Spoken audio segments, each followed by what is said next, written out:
This image from the NASA Hubble Space Telescope shows the northern part of the cluster Abell 1758, A175A10. The cluster is approximately 3.2 billion light-years from Earth and is part of a larger structure containing two clusters sitting some 2.4 million light-years apart.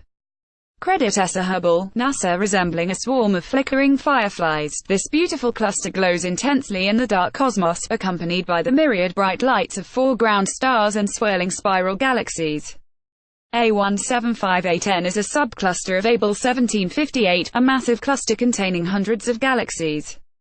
Although it may appear serene in this NASA Hubble Space Telescope image, the subcluster actually comprises two even smaller structures currently in the turbulent process of merging.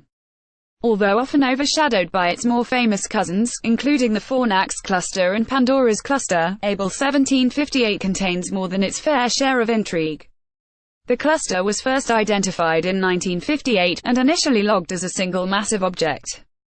However, some 40 years later the cluster was observed again by the ROSAT Satellite X-ray Telescope, and astronomers spotted something peculiar. The cluster was not a single concentration of galaxies, but two. Abell 1758 has since been observed many more times by various observatories: Hubble, NASA's Chandra X-ray Observatory, ESA's XMM Newton, and more, and is now known to have both a double structure and a complex history.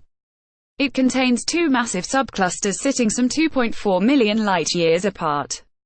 These components, known as A175A10 North and A175A10 South, are bound together by gravity but without showing signs of interacting. In this Hubble image only the northern structure of the cluster, A175A10, is visible. A175A10 is further split into two substructures, known as East A175A10E and West A175A10W. There appear to be disturbances within each of the two subclusters of A175A10, strong evidence that they are the result of smaller clusters colliding and merging. Studies have also revealed a radio halo and two radio relics within Abell 1758. Through Hubble's eyes these radio structures are invisible, but radio telescopes reveal an oddly shaped halo of emission around the cluster. Radio halos are vast sources of diffuse radio emission usually found around the centers of clusters.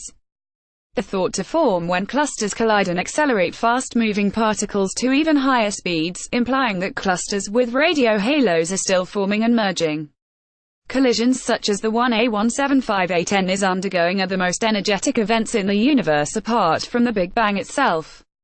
Understanding how clusters merge helps astronomers to understand how structures grow and evolve in the universe. It also helps them to study dark matter, the intracluster medium and galaxies, and to explore how these three components interact, particularly during mergers. This image was taken by Hubble's Advanced Camera for Surveys ACS and Wide Field Camera 3WFC3 as part of an observing program called RELIX. The program is imaging 41 massive clusters, using them as cosmic lenses to search for bright distant galaxies. These will then be studied in more detail using both current telescopes and the future NASA James Webb Space Telescope. Explore further. Image Hubble's cosmic fireflies provided by ESA Hubble Information Center.